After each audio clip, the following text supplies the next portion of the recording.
inmediato, señores, vamos con un plato fuerte. Hemos venido esta semana y desde que nació el reinicio de este programa, yo le llamo Rumbo de la Mañana Reloaded, hemos ido de palo en palo con figuras de trascendencia nacional y hoy no nos quedamos atrás porque tenemos a Johnny Pujols en el Rumbo de la Mañana, secretario general del Partido de la Liberación Dominicana y un gran amigo de todos nosotros. Así es. Bienvenido. Buenos días, muchas gracias por la oportunidad de estar aquí, como en casa, entre amigos, ¿verdad? Y muy contento del trabajo que ustedes vienen haciendo, de verdad que sí, me hace sentir muy orgulloso. Hay mucha calidad aquí. Y para recibirte, Johnny, de una manera amable y agradable, yo le dejo los problemas a mis amigos acá, yo siempre empiezo medio light. El Listín Diario y la prensa nacional recoge la siguiente noticia, y es que el PLD ya tiene identificado a sus presidenciables, bajo el argumento de que el Partido de la Liberación Dominicana, el Partido de la Liberación Dominicana, pretende definir su propuesta presidencial más temprano bajo el hecho, no sé si están así, de que las demás organizaciones mayoritarias ya tienen definidos sus candidatos. Me gustaría que nos comentaras al respecto. Sí, bueno, hay una comisión, que es la Comisión de Arbitraje y Unidad, que designó el comité político, la preside el compañero Lidio Cadete. Esa comisión ha estado reuniéndose con los compañeros que han manifestado interés o el rumor, les ha dicho que tienen aspiración a la presidencia. Ha ido conversando con ellos. Ha sido un ejercicio muy bonito. He tenido la oportunidad de participar en algunos junto al compañero Juan Temístocles Montaz. Algunos de esos en todos hasta ahora de los encuentros. Y ellos tienen una rueda de prensa hoy en la tarde para decir cuál es el resultado de ese primer acercamiento. Y una de las dificultades que tiene el PLD es que es un partido que tiene una tradición democrática fuerte. Y eso tiene sus desafíos siempre. Nosotros tenemos que organizar procesos recurrentemente para todo, para elegir secretario, para elegir el secretario general, para elegir el presidente, para elegir los candidatos. Y por lo tanto implica que tengamos que estar escribiendo las reglas, de modo que todos los que aspiran a una posición sientan que tienen las garantías de participar en ese proceso. O sea que digamos que va bien, va en el camino correcto. Bien, Johnny, bienvenido. Felicitarte. Eres uno de los secretarios generales de la nueva generación, de esa nueva camada de jóvenes líderes que viene descollando y que la verdad refresca a las organizaciones políticas. Así es. En el día de ayer, el Consejo Nacional de la Empresa Privada, representado por Celso Juan Marrancini y César Dargam, sostuvieron un encuentro tanto contigo en tu calidad de secretario general como con Danilo Medina, presidente de la organización. Quisiéramos saber qué temas fueron tratados y a raíz de estos aranceles que ha anunciado el presidente Donald Trump, ¿cuál es la posición del Partido de la Liberación Dominicana al respecto? Bueno, se habló de la situación que tiene el país, de los desafíos que tenemos como nación, del estado en que se encuentra la economía, la salud de nuestra economía, un poco del partido también. Es recurrente, es frecuente que haya reuniones con el empresariado de parte de los partidos, es parte del diálogo que tenemos que ir construyendo. Ha pasado anteriormente y yo creo que todos en el escenario nacional y en el PLD también entendemos que que vienen momentos importantes para el país y que va a requerir capacidad de dialogar y de construir grandes consensos por el futuro de la nación. Y el PLD es un partido que ha gobernado muchos años y tiene la madurez para comprender estos momentos y para ponerse al servicio del pueblo dominicano. Johnny, bienvenido. Gracias. Me sumo a ese reconocimiento. Fue, bueno, por un lado, como para las personas que estamos fuera del PLD, fue positivo ver una figura joven como usted en la secretaría, pero no le voy a negar que creo que para mucha gente también fue un poquito, no estuvo a las expectativas ver que se reescogió al presidente del partido, que ha sido por tantos años, y que el expresidente Danilo Medina, que para gran parte de la población tiene una responsabilidad en los altos niveles sobre todo de corrupción que se vivieron durante los gobiernos del PLD. El Partido de Liberación Dominicana ha insistido, por lo menos hasta las principales líderes que yo lo he escuchado, en un discurso que enfatiza las cosas que hizo bien en el gobierno, que me parece válido y que en perspectiva se pueden reconocer cosas que incluso se criticaron. Pero yo no veo que desde el liderazgo del PLD se reconozca los grandes errores, sobre todo ligado a la permisividad en la corrupción. Los escándalos de corrupción indignaron a toda la población dominicana, generaron uno de los movimientos más masivos que ha tenido el país, que fue la Marcha Verde. Yo fui parte, o sea que hablo como parte de esa ciudadanía.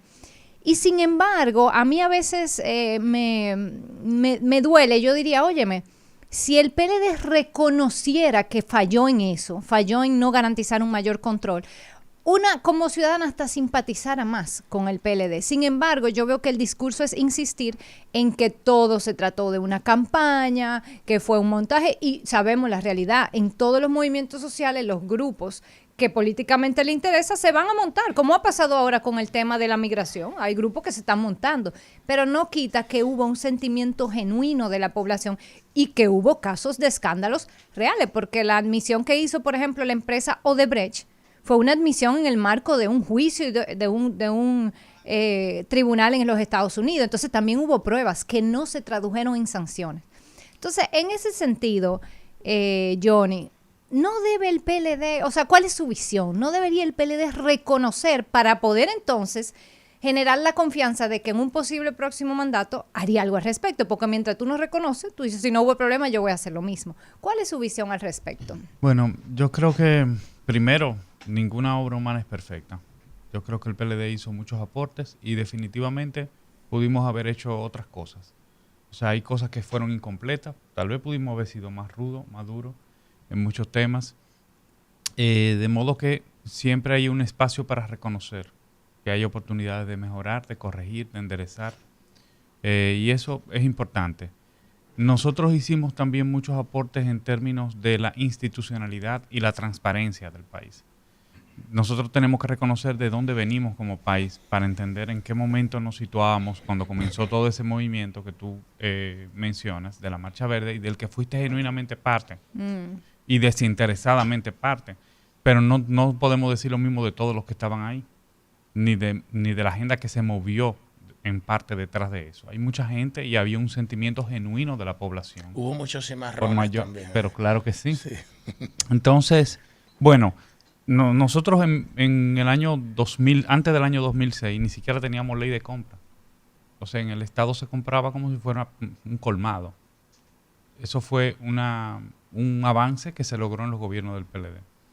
No lo digo, como tú dices, para que se reivindique todo lo que hicimos, porque en definitiva ese era el deber que teníamos. Porque nos eligieron para eso, nos dieron poder. Y creo que sí, que hay muchas cosas que podemos hacer mucho mejor y que definitivamente pudimos haber hecho mejor. El mismo presidente del partido lo reconoció cuando salimos en el 9º Congreso. Dijo, no hemos sido la mejor versión de nosotros. Hizo un reconocimiento. El candidato presidencial que tuvimos en el 2020 lo dijo en la AmCham también. O sea, sí ha habido un reconocimiento. Y yo creo que eso es bueno. Ahora, lo que no se puede negar es que también hicimos muchos aportes, hicimos muchas cosas. Y si usted se fija, tal vez lo único que yo critico con respecto al tema de la corrupción es que se le ha asociado a un color y es un problema sistémico. O sea, hay un problema cultural en nuestro país y en los países latinoamericanos sobre todo, que deberíamos abordarlo de una manera más profunda, porque es un lastre para todo el sistema de partidos. Usted fue candidata y hace política y le tengo una gran admiración. Y además reconozco el trabajo que hace su partido. Me parece impresionante, lo vivo reconociendo frecuentemente. Gracias.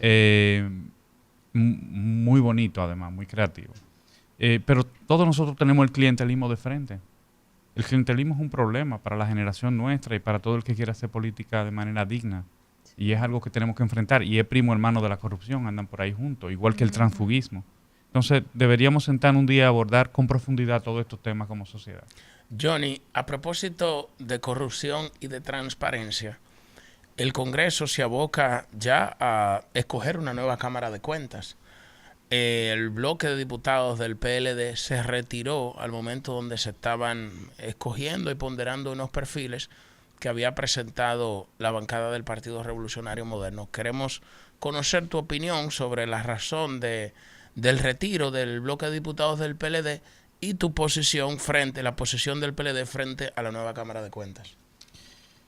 Bueno, el PLD tiene muy poco que decir con respecto al tema. Ya lo expresaron especialmente nuestro vocero en la Cámara de Diputados. Hay 3 formas de hacerlo, de coger los integrantes de la Cámara de Cuentas. O garantizamos un proceso en el que haya personas notables que puedan hacer un trabajo eficiente. Hay que recordar que la Cámara de Cuentas no es solamente para hablar de lo que pasó en el 2019, porque el 2018 es para auditar lo que está pasando ahora y poner control sobre lo que está sucediendo ahora y lo que ha sucedido en el último gobierno. Entonces parecería como si no ha habido gobierno después del 2020, pero ese es su trabajo, su función principal es auditar y darle seguimiento al desempeño del gobierno en curso. Eso no ocurrió con la Cámara de Cuentas actual. Entonces, bueno, eso sería el ideal, ¿verdad? Que podamos identificar personas de la sociedad que puedan hacer un buen trabajo. En parte lo hemos logrado con las altas cortes. Si ustedes se fijan que ha habido un proceso, digamos, de institucionalización en la última década al respecto. Pero eso no se ha logrado en la Cámara de Cuentas. En este gobierno, sobre todo, ha habido un retroceso sin precedentes. Se ha politizado totalmente. Bueno, esta fue la peor gestión de la Cámara de Cuentas que ha habido en la historia de la República Dominicana. La otra forma de hacerlo es que sea un sistema de reparto. Estoy hablando con claridad, en el que los partidos pues recomienden personas. Ese es el segundo escenario, no es el mejor, pero tampoco es el peor. Bueno, porque ahí hay cierto equilibrio. Sí. Es lo que se ha hecho recurrentemente. De nuevo, lo ideal es que cojamos personas que puedan, idóneas, con la prestancia, ¿verdad? Pero si no se logra, lo otro es... Se hizo así en esta Cámara de Cuentas porque se cogieron gente. Eso nada más fue propaganda. Se cogieron gente supuestamente de que no son de partido, que son independientes. Y ya sabemos lo que eso ha derivado. Y lo tercero es que lo ponga todo un solo partido. Ese es el peor escenario. Y es lo que está ocurriendo. Entonces los diputados de nuestro partido se retiraron en señal de protesta y para llamar la atención sobre lo que está ocurriendo alrededor de la Cámara de Cuentas. Recientemente, la Junta Central Electoral envió una iniciativa legislativa al Congreso para regular lo de las candidaturas independientes. Se establecen una serie de requisitos y ahora esto, ¿verdad? Falta que se conozcan a fondo todos los detalles, pero quisiéramos conocer tu posición en torno a las candidaturas independientes porque, por ejemplo, cada vez que el presidente del Partido Revolucionario Moderno, el ministro Paliza, hace referencia al tema de las candidaturas, él dice, bueno, nosotros no le tenemos miedo a las candidaturas independientes, como haciendo alusión de que la oposición siente algún temor por esta nueva figura jurídica. Sí, bueno, primero lo que se está haciendo en consenso con todas las organizaciones políticas, incluyendo el PRM. Ha habido un proceso de diálogo, sobre todo de los partidos mayoritarios. O sea, lo que se presentó es un consenso, fruto del consenso. Ok. Sí. Eso es importante que se sepa. Lo que presentó la Junta. Sí, o sea, la Junta hizo consultas a los partidos y nosotros presentamos nuestras posiciones de manera conjunta a los partidos mayoritarios, consensuada. Okay. O sea, que no porque yo he visto que después sale Paliza y dice, nosotros no tenemos miedo a la candidatura independiente. No, ni nosotros, pero hay que decir algo. Mira. Porque yo quiero saber quién es que le teme como el diablo a la cruz a las candidaturas independientes. Primero, la posibilidad de que las candidaturas independientes prosperen es el resultado de debilidades en el sistema de partido y tenemos que reconocerlo. Hay cosas que corregir en el sistema de partido. Y el hecho de que nosotros nos pasemos una gran parte del tiempo hablando de nuestros problemas internos, criticando uno a otro, desacreditándonos, desacredita también la actividad política. Y damos espacio a esas alternativas mesiánicas que han salido muy mal en otros países. Que han salido muy mal. Entonces, lo que se ha pretendido es subsanar algo que nosotros veíamos como una posibilidad de que se distorsionara la figura de la candidatura independiente a raíz de la sentencia del Tribunal Constitucional. ¿Por qué? Bueno, porque los que hacemos política de los partidos estamos sujetos a un conjunto de reglas. Tenemos que ir a primarias, tenemos que ser electos, luego los partidos tienen que cumplir, son auditados por la Junta, tienen que dar cuenta de cómo se financian, sea público o privado ese financiamiento. Tenemos que cumplir un conjunto de reglas. Entonces los candidatos independientes van a participar por su cuenta. Tú no tienes forma de organizar una boleta porque no sabes cuántos candidatos iban a haber. Pueden haber miles de candidatos independientes. Tú no sabías cómo eso se iba a financiar. ¿Quién iba a financiar eso? Ahí viene el peligro del narcotráfico, del lavado, todo lo que eso implica. Y te dirá, bueno, eso está en los partidos también. Pero hay mucho más control. Es que usted no va a corregir algo poniéndola más fácil. Al contrario, estableciendo más controles. Claro. Y por último, la posibilidad de que organizaciones que no son partidos pudieran postular candidatos independientes, incluso organizaciones que reciben fondos públicos, convertiría esas organizaciones en partido político de hecho, sin que tengan que cumplir con todos los requisitos que tiene que cumplir un partido político. Rafa. Johnny, un amigo de muchos años. Johnny y yo nos conocimos en un modelo de La OEA. de la OEA, donde el primer y único modelo internacional de la OEA que se hizo en la República Dominicana. Recuerdo que vino José Miguel Insulza en aquel momento. Lo inauguró el entonces presidente Leonel Fernández. Qué bien. Entonces Johnny y yo terminamos siendo electos, él secretario general y yo presidente del modelo que se iba a celebrar posteriormente en Colombia. Del 24º en Barranquilla. Del 24º en Barranquilla, y fuimos a Barranquilla en aquel momento, y desde ese momento tenemos una amistad sin fisura. Johnny es el 7º secretario general del Partido de la Liberación Dominicana. Hice una investigación rápidamente aquí. Resulta que Tonito Abreu tenía 37 años cuando lo eligieron secretario general. Rafael Alburquerque tenía 37 años cuando lo eligieron secretario general. Lidio Cadet tenía 40 años cuando lo eligieron secretario general. José Tomás Pérez tenía 45 años cuando lo eligieron secretario general. Reinaldo Párez Pérez tenía 45 años cuando lo eligieron secretario general. Un poco lejos del promedio, nuestro architect, Charlie, Charlie Mariotti. con 63 años, fue electo secretario general. Y Johnny, ahora con 41 años, secretario general. Muy bien. Dentro de la configuración del liderazgo orgánico del partido, tú representas la nueva generación. Danilo representa, digamos, la generación anterior. ¿Cuál es tu visual desde ese punto generacional respecto a los retos, no solo del PLD, sino del sistema de partidos en sentido general, de cara a una sociedad que ahora es mucho más crítica de lo que era en la década de los 90, en la primera década de los 2000? Más empoderada, o sea, ejerce de manera más directa en la calle, en las redes, etcétera. Hay una disociación entre la gente que tiene preocupaciones políticas y los partidos políticos. Hay una generación completa de jóvenes que tienen entre 16 y 22 años, 23 años, que tienen preocupaciones con temas como el medio ambiente, con la protección de los animales. No me refiero solamente a los problemas identitarios, que bueno, ya eso sí se ha expresado. En muchos países ha ganado incluso fuerza y se ha convertido en movimientos importantes, con participación democrática incluso en algunas boletas. Me refiero a preocupaciones por problemas estructurales de la sociedad a los que pocas veces se le pone atención desde el liderazgo político. Entonces nosotros deberíamos comenzar a mirar un poco para allá, porque lo que sucede realmente es que se está envejeciendo la política, se está volviendo algo de gente más adulta. Nosotros, lo que nos llaman la nueva generación, no somos jóvenes. Ninguno de nosotros somos jóvenes, somos gente adulta. Entonces tenemos que ver cómo vamos a conquistar y vamos a representar esa preocupación, y eso pasa por comenzar a hablar el lenguaje de la gente, comenzar a hablar de los problemas que a los ciudadanos les importan y hablar un poco menos de los problemas que a nosotros nos importan, como quién resulta electo, que cómo se van, que si va a haber alianza o no. Esas son cosas que podemos discutir detrás de la cámara, porque la gente en definitiva no es un problema para los ciudadanos. Correcto. Entonces, en la medida en que nosotros comencemos a conversar de los problemas que tienen los ciudadanos, de las preocupaciones que tienen los ciudadanos, entonces le vamos a abrir la puerta de los partidos y de las organizaciones políticas a los ciudadanos, para que con ellos construyamos una nueva forma de hacer política. Ustedes dicen la buena política. El Papa hizo una encíclica que decía la mejor política. Y yo creo que entre todos deberíamos ir construyendo esa mejor política posible. Transicionar del concepto de masa al del ciudadano, ¿verdad? Sí. Mira, nosotros, todos los partidos aspiran, incluso nosotros éramos un partido de cuadro y al final nos convertimos en un partido de masa. Todos los partidos aspiran a tener la mayoría del electorado.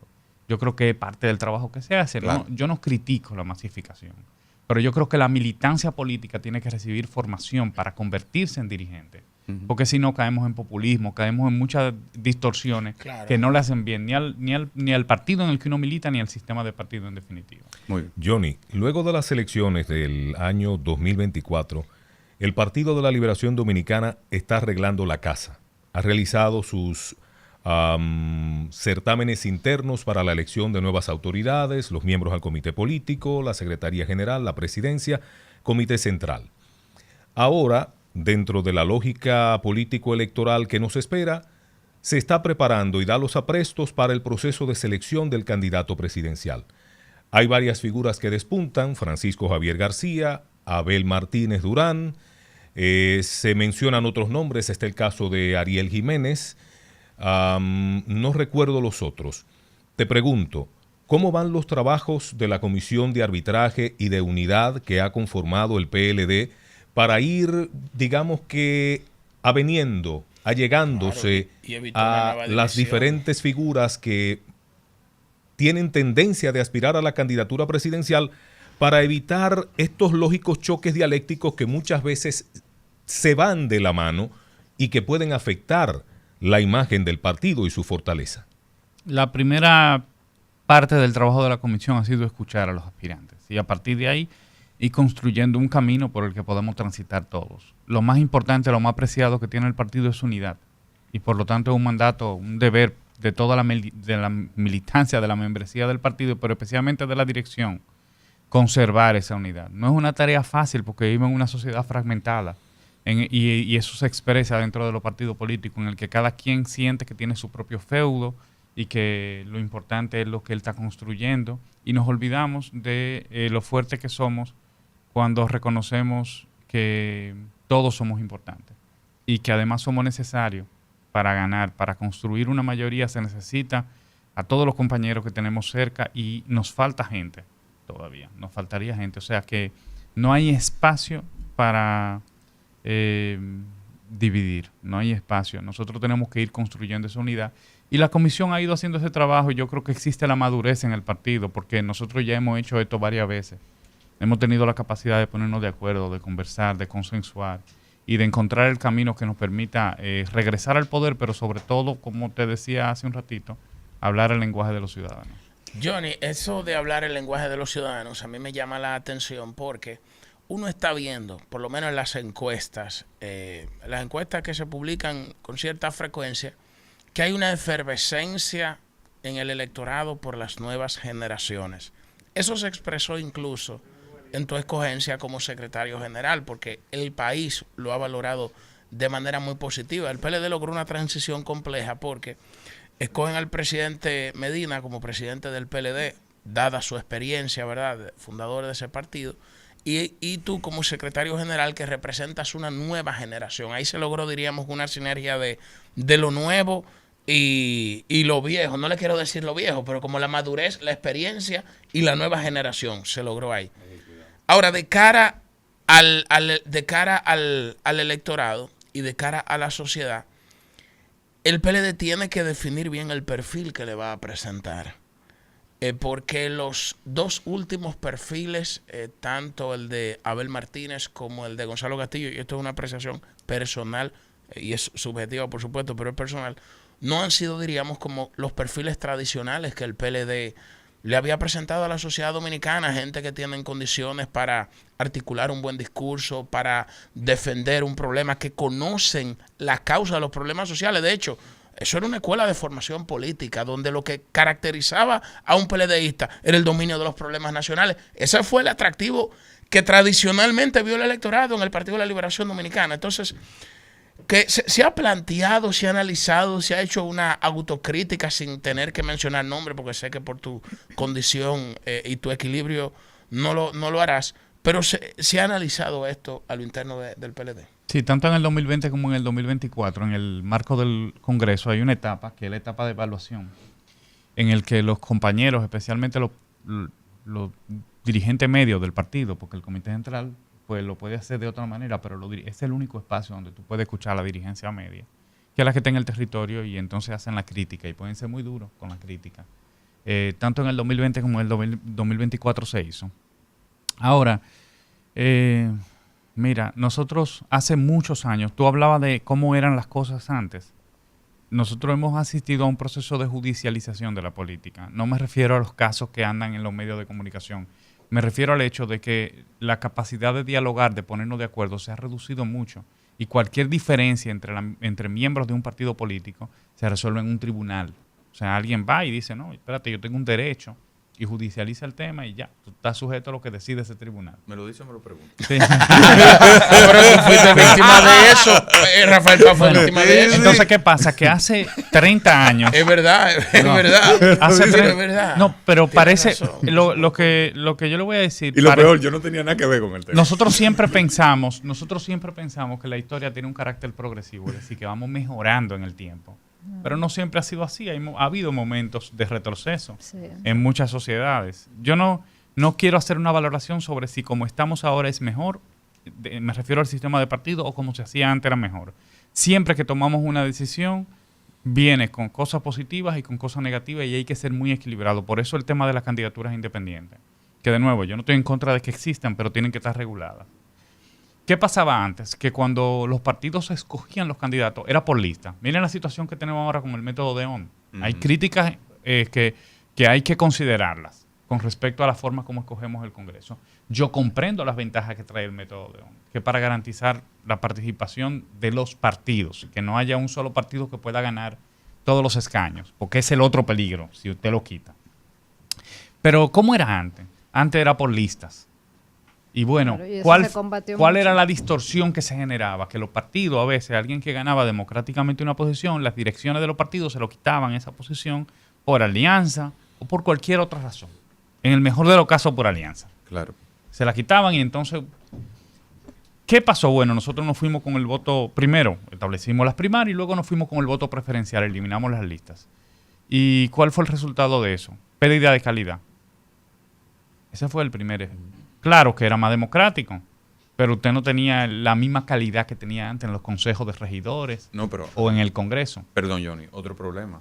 Que es la confrontación entre compañeros Sí, del también. mismo partido, Sí. canibalizándose Se por los canibalizan votos. porque tienen que pelear internamente. Buscar los votos del Sí. mismo partido y se ponen, son más adversarios de sus competidores internos que lo de otro partido. Pero fíjese los regidores que nosotros teníamos en los años 90. Cristina Lizaldo, Reinaldo Paredes. Ujú. Domingo Jiménez. Sí, Domingo Jiménez. El padre de Ernesto. Sí. Domingo Jiménez. O sea, y eso permitió ir proyectando la imagen del partido, porque la gente veía el comportamiento de la militancia y decía, es el PLD. Ujú. Ahora es un poco más difícil, porque si alguien que gane un proceso, usted tiene que, ese es ya, no hay de otra ahí. Entonces, bueno, nosotros no podemos, porque tú decías, porque ustedes no van identificando cuál es el perfil que requiere la sociedad, es la época, que no nos permite hacer eso. Nosotros estamos sujetos a reglas democráticas. O sea, podemos empujar en la dirección que consideramos más conveniente, pero tenemos que respetar ciertas normas y garantizar que el que consiga la mayoría, la popularidad, el consenso, construir una mayoría interna y externamente, sea el candidato, porque en definitiva no podemos hacer otra cosa. Johnny, tomándole la palabra de que hablemos de los problemas de la gente, ¿qué problema concreto, puntual, que vive en la familia dominicana, luz, educación, agua, transporte, solucionaría el PLD si llegara al poder de nuevo? ¿Y por qué no lo hizo en los 20 años que tuvo en el gobierno? Bueno, primero... Oye, agresiva esta mujer. Eso es lo que quiere saber. válida, al es final. válida, es válida la ¿Por qué pregunta, se es vota válida. por el PLD? Bueno, Fuego y azul. tú sabes que ahora, lamentablemente, es más fácil ahora responder esa pregunta porque muchos problemas que nosotros dejamos encaminados han retrocedido, muchos problemas que dejamos resueltos están de nuevo presentes. Por ejemplo, el tema eléctrico. Nosotros dejamos la pérdida debajo del 30%. La pérdida está casi en el 50% y el subsidio vuelve a ser por encima de 1.700 millones de dólares. Eso es un problema grave que el PLD dejó resuelto y además no solamente resuelto, sino que presentó una solución para el futuro, que fue la construcción de una segunda Punta Catalina, que saldría un 40% más barata que la actual, porque ya está el puerto, ya están los sistemas de enfriamiento, ya está la correa transportadora, o sea, hay muchas cosas que usted se iba a economizar. Eso es un tema que nosotros lo resolveríamos, va a tardar ahora, porque nosotros hemos retrocedido más de 10 años en el sector eléctrico. A cualquier gobierno que comience necesita 10 años para volver a poner el sistema eléctrico en las condiciones en que nosotros la dejamos en 2019. Nosotros le pondríamos más atención al sistema de salud. Veníamos haciendo mucho, pero tenemos que reconocer que falta mucho todavía. Se construyó la ciudad sanitaria, se hicieron grandes inversiones. Ustedes saben que cualquier transformación alrededor de una política pública comienza primero con inversión en infraestructura. Pasó también con el sistema educativo. Mira que hablábamos del tránsito, por Sí. ejemplo. Mucha gente dice, bueno, pero ustedes nada más que construyeron escuelas. Bueno, pero es que no habían suficientes escuelas. Entonces teníamos que comenzar por ahí. Habían tres aulas por escuela pública en el país. Sí. A ese momento. Promedio, Eso hay que pero reconocerlo. o Tres sea, y aulas había promedio. muchas escuelitas unitarias, Ujú. que son escuelitas multigrado, que están en las zonas sobre todo montañosas, y eso lo resolvimos nosotros, el tema de infraestructura escolar. ¿Qué faltaba? Hacer el esfuerzo para garantizar una mayor calidad de la educación pública. Y hay territorios que faltaron, Johnny, que están pendientes y que este gobierno ni siquiera le ha puesto atención. En la capital no hay escuelas públicas. dejamos- O sea, literal no hay. En la circunscripción 1 del Distrito Nacional, Nosotros, solamente hay un 15% de escuelas públicas. nosotros dejamos 11.000 aulas en construcción, a las que no se le dio continuidad. El presidente habló en su discurso de rendición de cuentas de inaugurar menos de 1.000 aulas de esas 11.000. Solamente continuando las que nosotros dejamos en construcción, ya este gobierno debería estar bastante avanzado. Porque nosotros construimos en total 26.000 aulas y dejamos 11.000 en construcción. O sea, no hay razones para que usted no hubiera construido 2, 3.000 o 4.000 aulas que se necesitan en el sistema. Es la primera vez en que nosotros tenemos un retroceso en la matrícula del sistema de educación pública. Tenemos 170.000 estudiantes menos, o teníamos en 2024, menos que en el año 2019. Y eso es gravísimo, Eso es grave. porque es expulsando estudiantes del sistema que estamos. O sea que eso es algo que nosotros retomaríamos de inmediato, lo que nosotros llamábamos la revolución educativa. El tema, ahora mismo hay un problema con el altísimo costo de la vida. La gente endeudándose incluso con tarjeta de crédito para comer. Probablemente esta situación no se ve que vaya a mejorar en los próximos días. Se puede agravar porque además se ha destruido todo el tejido productivo, la capacidad del campo producir y poner alimento en la mesa de los dominicanos se ha ido destruyendo con una política de importaciones agresivas que inició este gobierno. De hecho, recuerden que nosotros llegamos a establecer un sistema mediante el cual los permisos de importación eran sorteados, pero además de eso usted establecía un calendario en el que determinaba cuándo se importaba qué producto, de acuerdo a una planificación. Y eso prácticamente se echó todo para atrás y nosotros, se habla muchísimo de la peste porcina africana, nosotros lo dijimos hace poco tiempo en una declaración pública. Nosotros producíamos 7 de cada 10 libras y estamos importando 7.5 de cada 10 libras hoy. O sea, todo lo contrario y evidentemente eso tiene un impacto en el costo. Entonces, esos son temas que nosotros definitivamente le pondríamos atención de inmediato. Es una cosa, es como una tragedia del destino.